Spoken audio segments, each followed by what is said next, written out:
Welcome back. Do you have a teenage boy that seems lazy or unmotivated? Well, if so, how can you empower your son to believe in himself? Dr. Adam Price here to talk about He's Not Lazy, the book that he's written. Good to see you. Hi, good morning. Thank you for having me. So right off the bat, why boys? Why are you focusing on boys for this book? Because obviously some people have trouble with teenage daughters as well.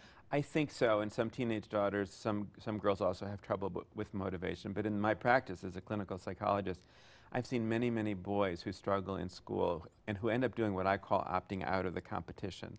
They feel they can't handle it, they feel like it's too much. And there's a specific way that boys are different than girls. Girls gain status by by who they know, by who their friends are. And so girls are more likely to want to please teachers.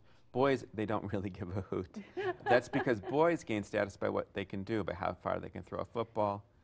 So do we need to worry with teenage boys and even the preteen boys, when it appears that they are lazy? Do you think there's something below that surface? I absolutely do. That's why the name of the book is He's Not Lazy. Because I think that what's going on is that boys are under so much pressure these days. You know, boys take longer time to develop than girls. By the time men and women become adults, their brains are pretty much equivalent. But early on in school, girls have a head start. They listen more, they're more attentive. And so I think over time, boys really get turned off to school.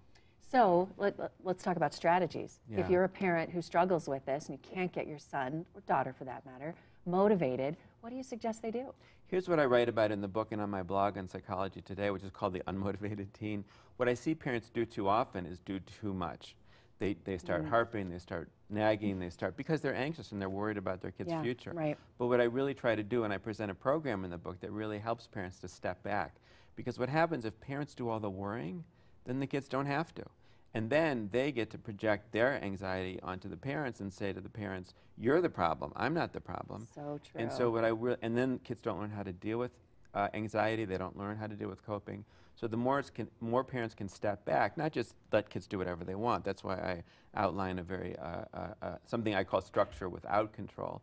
Then kids can learn to monitor themselves and also take responsibility. Sometimes it's just that cycle. It's the room is dirty, they won't get up, and you're thinking, like you said, you got to step back, but that's when it feels like as a parent, I need to step in. Right, right. A big part of being a teenager is the ambivalence about growing up. I call it the bridge of ambivalence, the bridge between childhood and adolescence and adulthood.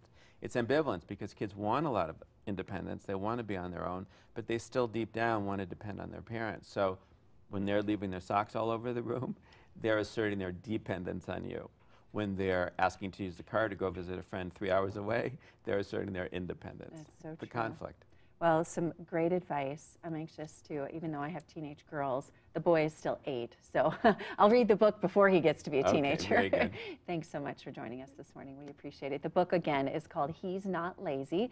It's available now in bookstores. And Dr. Price will also be at the Tattered Cover in Aspen Grove tonight at 7 o'clock. If you're interested in meeting him, buying the book, he'll sign it for you. All right, Ernie. All right, thank you very much.